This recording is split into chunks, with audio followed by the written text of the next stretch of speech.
So how to tweak WordPress from a design perspective, how to set up menus, and all kinds of different other things is a class in and of itself. What we're really doing here is getting you started on the ideal setup from an internet marketing perspective, and then also showing you how you can use plugins and themes to sort of fill in the gaps along the way based on what you want. So we're not going to do a deep dive into design or any specific theme. We're just going to do the very basics from an internet marketing perspective.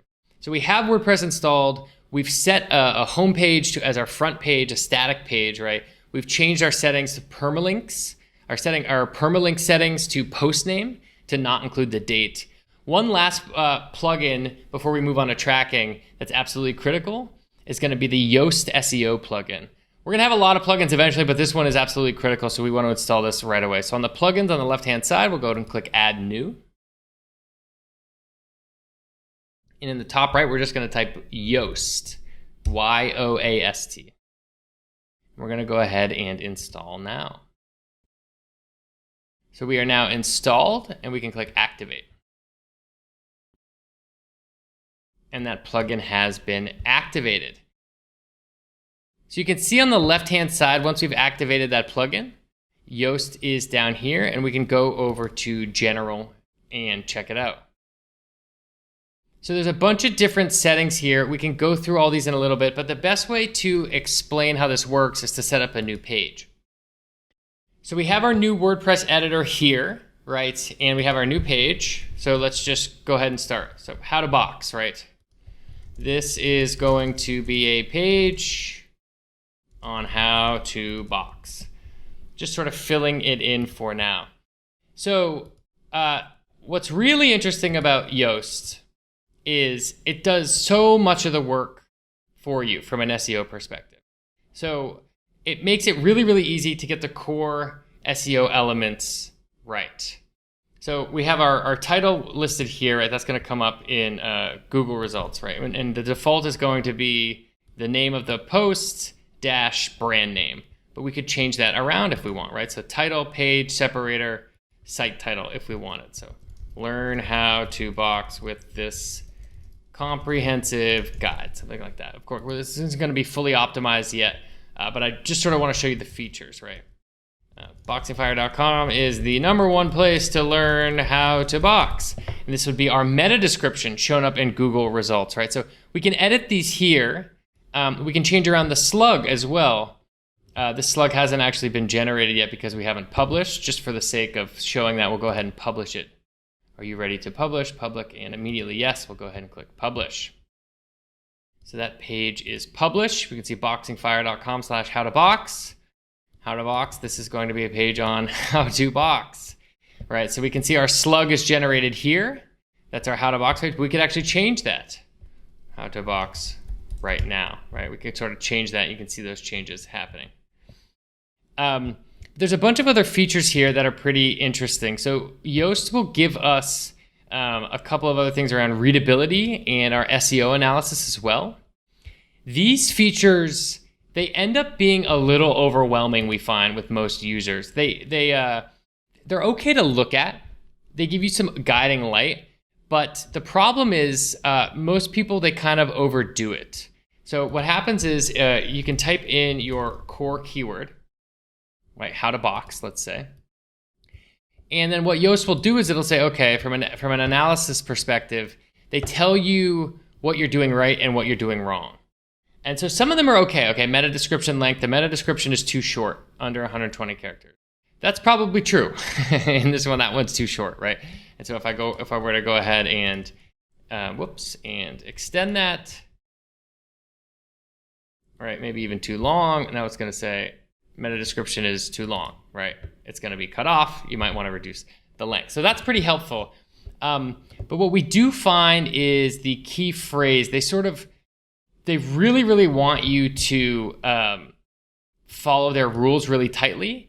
And sometimes people follow this a little bit too closely and it throws them off. So use it as a guiding light, but people who relentlessly try and get all of these red and orange circles to turn green, they end up accidentally writing somewhat spammy copy.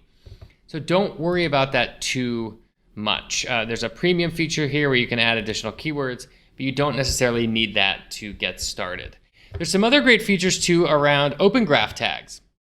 So you can take a look and write custom titles for Facebook and Twitter. So if you wanted to write something, right, that's different for Twitter, right, Facebook peeps, learn how to box, or whatever it is, you can write a unique description and a unique image that'll show up when it's posted on Facebook or when it's posted on Twitter.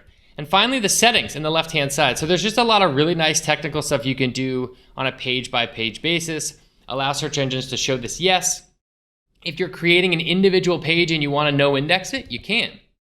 You just select no. If you want to no follow links on the page, you can do that. You can select no. You could do a meta robots, right? Meta robots, no image index, right? None. Whatever you want to do here. And you can also change the canonical URL. So this is just some more advanced technical SEO stuff that you having to manually do on a page-by-page basis is super annoying. And Yoast is great because it allows you to do it all within this free tool. So you definitely want to install that right away. So I'm just going to update this page. I just want to show you kind of how this works. So just jumping into the Yoast settings here on the left-hand side, and we can run through some of these as well. If you want to do the first time configuration wizard, you can. I generally don't. I just like to X that out, but you can do it if you'd like. Just fly through these features. If there's individual features you don't like that are a little annoying, you can turn them off. So if you don't want to follow the analysis recommendations or the readability recommendations, you can turn those off. That's totally fine. It makes the tool a little bit cleaner if you get the idea. You can also verify all of your webmaster tools here, right? So Baidu, Bing, Google, and Yandex. We're actually going to do Google Search Console verification a different way. If you wanted to do it here, you can. You just follow the instructions, click the link here, and follow it. But we're going to actually do it through Google Tag Manager in just a moment. So we'll avoid this for now. The appearance, so all of the defaults that show up in Yoast can be modified. This is... in general, you don't need to touch this right away. There's just so much more you have to do that leaving the defaults here are fine for now. But if you want to start playing with things, playing with what the default looks like, if you want to use a colon instead of a dash, or you don't want to include your site title and everything, right? You can just remove these, right, as you go along and save them. So that's no problem at all. You can change that based on the content, whether it's a post or a page. So do X for certain posts and do Y for certain pages. You can also play with the media, right? So should we redirect URLs of the media that we upload? Because every time you upload a file, it also creates a URL in WordPress. Just go through all these and play with them. You can play with your taxonomy based on the tags, archives, breadcrumbs, RSS. In general, especially if you're new, you can leave the defaults on all the search appearance stuff.